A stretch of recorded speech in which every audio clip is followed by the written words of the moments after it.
The NBA literally never sleeps, y'all. I literally just left getting my suits tailored and everything, and now I got to talk some NBA news. So thanks to our lovely friend Woj, we've seen that Steven Adams is on the move to the Houston Rockets for Victor Oladipo and 3 second-round picks. And now this is a move that I didn't really see coming. I don't think anybody saw this coming. Yeah, this is one of the trades of all time. Feel bad for Adams. He fit in well with the Grizzlies, but got injured. We've talked about the Grizzlies a lot on this channel so far, where we've said, like, this is kind of a wasted season in a lot of ways. We've talked about it, how you have injuries to guys like Brandon Clark, obviously Steven Adams going down, those two guys, big parts of the team.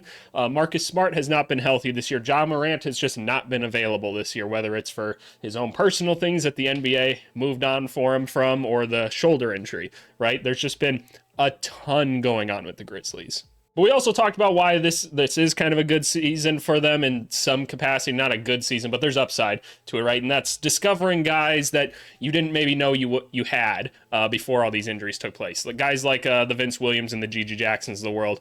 I've got a whole video on it. You can watch it if you want to. But as far as this one goes, this is sad to see. Steven Adams was a really good piece for this team, and I think this comment says it all. Like, he fit in with that Grizzlies kind of grit and grind energy. He worked well next to Jaren Jackson and everything, but I think this signifies that the Grizzlies are, they're obviously calling it on this season, and next year is going to be a very big offseason for them. So obviously Victor Oladipo hasn't played at all this year since the injury he sustained in the playoffs last year while playing for the Heat. He picked up his player option and everything. It's the last year of his contract. He got traded to the Rockets. I don't even remember exactly what the trade was at this point, but he's in Houston now. He hasn't played the whole season. Now he's getting traded to Memphis, where essentially they're just going to pay his contract for the rest of this year. I would probably put money on the fact that Oladipo will never suit up for the Grizzlies.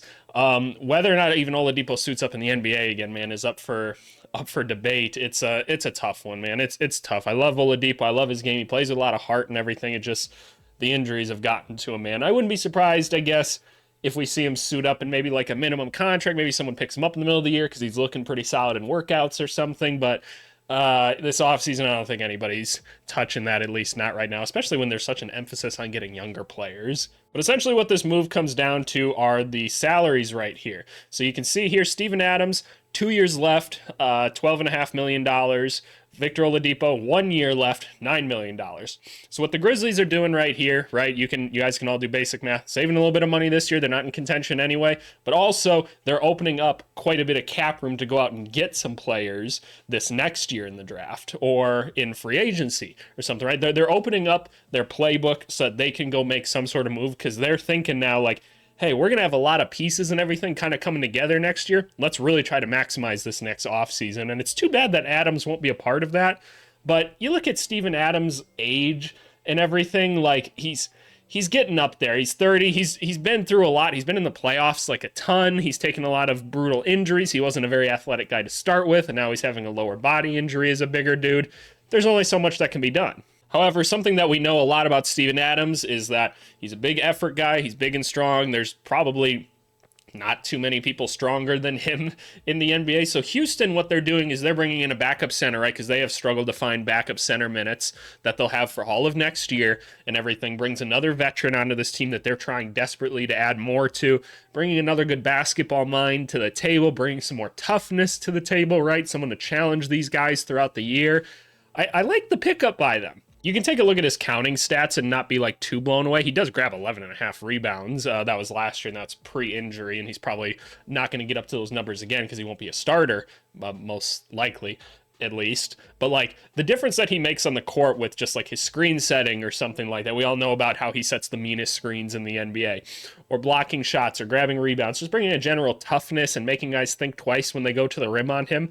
That's going to make a difference for the Rockets. And then again, the Grizzlies are picking up those 3 second-round picks for him, which they can then use to make other moves or something. Maybe they can pick up some low-salaried guys that they can kind of bring onto the team to help round out the roster and everything. That's kind of the nice thing about having like late first or second round picks, especially if you're a team that's in contention. Like the Nuggets will love late first and second round picks right now, right? Because they're like, this is a chance for us to put someone on the bench that we can kind of try to develop and everything. It's not going to cost us a ton of money or anything like that, right? But it's almost kind of like a practice player or like a redshirt type player, right? And so you get some picks like that that'll help you be a little more flexible, and maybe you make another move with it. Maybe you find a guy like a G.G. Jackson or a Vince Williams, right? They've proven that they can kind of find and develop some of these dudes, right? So maybe that's something that takes place. As far as what the Grizzlies do at center going forward, now obviously Brandon Clark's coming back next year. I don't necessarily think Brandon Clark is like a starter caliber center, excuse me. And Jaren Jackson Jr., I like him at the 4 more. I think he gets into too much foul trouble when he has to play the 5. He's had to do it a bit this year. And Xavier Tillman's done some things this year. I still never like when these guys aren't like big and lengthy bigs. Maybe that's just my own personal preference and everything, but he's effective in moments, right? I've seen him play in person a couple times. Very good on the switch and everything. Like, I think he's a very solid defender. He gets up to the rim pretty quickly on offense. Big, strong dude. So I just don't think that that's probably what they're going for at starting center. And I don't really know what their options are necessarily either. But I have to imagine they're going to be targeting someone new. And maybe they win the lottery, right? Because, guys, this is something we've talked about a little bit before on this channel with the Grizzlies, is that they have this opportunity to get like 1 or 2 like lottery picks this year. What if they win the lottery? What if they trade up somehow, because this isn't like in a super elite draft class? Maybe they get that Sar, Alexander.